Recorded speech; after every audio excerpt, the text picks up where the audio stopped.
What drives someone to kill in cold blood? What goes through the murderer's mind? And what kind of a society breeds such people? Over 150 years ago, Fyodor Mikhailovich Dostoevsky took these questions up in what would become one of the best-known works of Russian literature, Crime and Punishment. First serialized in a literary magazine in 1866, the novel tells the story of Rodion Romanovich Raskolnikov, a young law student in St. Petersburg.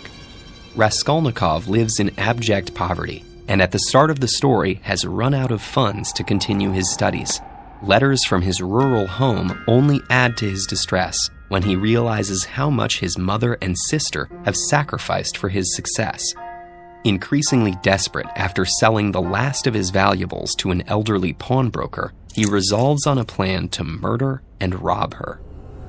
But the impact of carrying out this unthinkable act proves to be more than he was prepared for. Though the novel is sometimes cited as one of the first psychological thrillers, its scope reaches far beyond Raskolnikov's inner turmoil. From dank taverns to dilapidated apartments and claustrophobic police stations, the underbelly of 19th century St. Petersburg is brought to life by Dostoevsky's searing prose. We're introduced to characters such as Marmeladov, a miserable former official who has drank his family into ruin, and Svidrigailov, an unhinged and lecherous nobleman. As Raskolnikov's own family arrives in town, their moral innocence stands in stark contrast to the depravity of those around them, even as their fates grow increasingly intertwined. This bleak portrait of Russian society reflects the author's own complex life experiences and evolving ideas.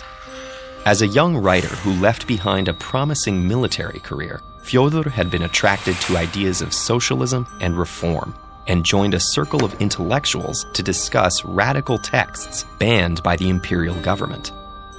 Upon exposure, members of this group, including Dostoevsky, were arrested. Many were sentenced to death, only to be subjected to a mock execution and last-minute pardon from the Tsar. Dostoevsky spent the next 4 years in a Siberian labor camp before being released in 1854. The experience left him with a far more pessimistic view of social reform, and his focus shifted towards spiritual concerns. In the 1864 novella Notes from Underground, he expounded on his belief that utopian Western philosophies could never satisfy the contradictory yearnings of the human soul. Crime and Punishment was conceived and completed the following year, picking up on many of the same themes. In many ways, the novel follows a common narrative thread where a promising youth is seduced and corrupted by the dangers of urban life. But its social critique cuts far deeper. Raskolnikov rationalizes that his own advancement at the cost of the exploitative pawnbroker's death would be a net benefit to society. In doing so, he echoes the doctrines of egoism and utilitarianism embraced by many of Dostoevsky's contemporary intellectuals.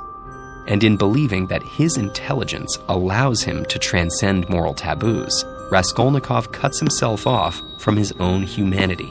Yet although the book is deeply concerned with morality, Crime and Punishment never comes across as merely moralizing, with each character given their own distinctive and convincing voice. One of the most remarkable things about Crime and Punishment is its ability to thrill despite the details of the central murder being revealed in the first act. Raskolnikov's crime is clear, but it's only through Dostoevsky's gripping account of the ensuing social and psychological turmoil that we learn the true nature of his punishment and the possibility of redemption. You can download a free audio version of Crime and Punishment from audible.com/TED-Ed. Anthony Heald's gripping narration animates each character with delightful precision. Support TED-Ed's nonprofit mission as you sink deeper and deeper into Dostoevsky's moral quagmire.